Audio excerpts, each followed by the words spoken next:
I cannot express to you how long I have been waiting for this game. The first Oxenfree is an amazing game about a group of teenagers stuck on an island with a chilling past, attempting to unearth the truth and survive the night. 7 years later, we have our sequel. Along the way, Night School Studio released After Party, which also showcased their ability to master multiple genres of writing, creating a charming tale about the value of life and the fear of death. But here, we finally have Oxenfree 2, Lost Signals. As much as I am a super fan of the first game, I went into this one completely blind. I have not read a single review for this game, I haven't seen a single trailer for this game, I had no idea how long it was. In fact, even though I was such a fan of the first game, I didn't know this was releasing until about a month ago. I didn't know it actually had a release date. But I didn't know anything, I didn't know who the characters were, I didn't know how it related to the first game, or generally even whether it was going to be good. But I had faith in Night School Studios, and they have repaid that faith by delivering their best game to date. Oxenfree 2 takes place on a different island to the first game, though it is visible from the peaks, and the strange events of the island still play a pivotal role in the story of this game. If you were wondering whether you can play this game without having played the first one, technically, the answer is yes, however I would advise against it. My enjoyment of this game was elevated tenfold by my knowledge of the first one. I don't want to spoil, because there are moments in this game that will make fans of the first game jump for joy, so whilst Lost Signals does hold up as its own thing, I would still recommend playing the first, as your experience will be much better as a result. Plus, it's only like 5 hours long, same as this one, so just go play that one first, in my opinion. And that's where we will start. The story. It's excellent, and its pillars are the excellent Riley and Jacob.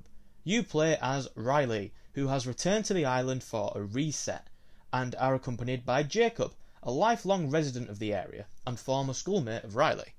The two develop a strong bond almost instantly as they combat the strange occurrences of the island. Your job is to plant transmitters on the 4 peaks of the island in order to fix the strange things that are going on. Whilst you're doing this, a group of teenagers are attempting the opposite. They're trying to make the strange events continue to happen, and over the course of the game, you'll learn about the teenagers' motives and get to the bottom of what's been going on the island. The relationship between Riley and Jacob evolves naturally, with it being slightly awkward at the outset, with Jacob attempting small talk and you choosing whether to embrace it or remain cold. Maybe.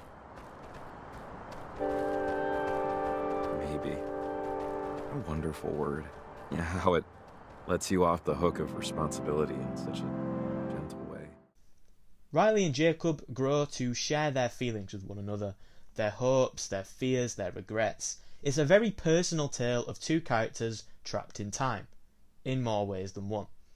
Due to the strange state of the island, Riley will often get flashbacks or flash forwards to troublesome moments in her life, brief glimpses into a life that meandered into nothingness, bringing her back to where it began. The game is never silent. Since a lot of the game is walking around the island, Riley and Jacob will talk about nothing, with absurdism being a core theme behind the game's philosophy. I'm gonna have to invent the bridge. Like, I know they happen naturally, lightning hits a tree and it falls down and all that.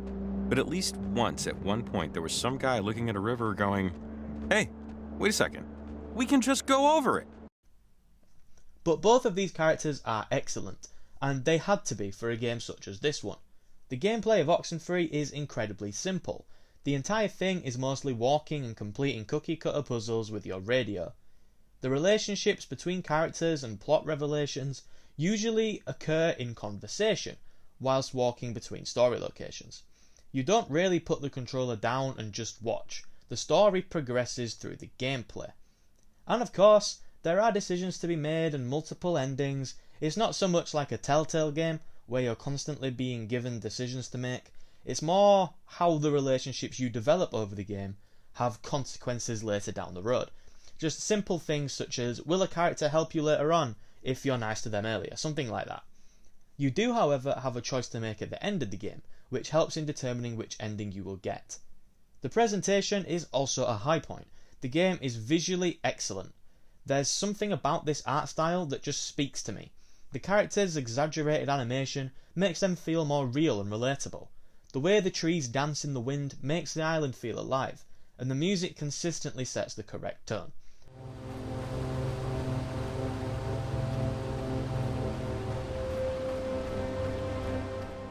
The voice acting is also really good for the most part.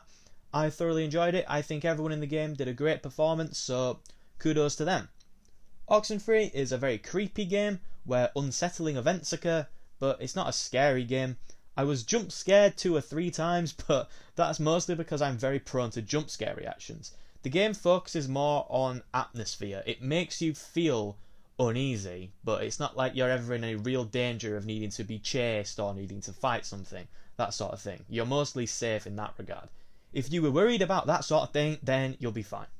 But overall, Oxenfree 2 Lost Signals is exactly the sequel I hoped we'd be getting to Alex's adventure in the first game. It does enough to stand up on its own, whilst also being a beautiful love letter to the original game. I honestly don't have a single bad word to say about it. I can confidently recommend this to anyone who thinks it looks cool, but would strongly advise playing the first game beforehand.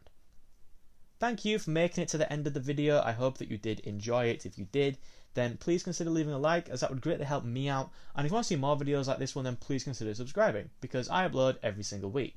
But that's all for now. Have a nice day, and goodbye. Jacob Summers paused. The mountain stood its ground. He knew he needed to climb it. He knew he could climb it. But the doubt, oh, such towers of doubt, if he actually would. Riley climbed with ease. Riley always climbed with ease. As she scaled the heights with ability and grace, Riley Poverly wished Jacob would get his ass in gear and climb.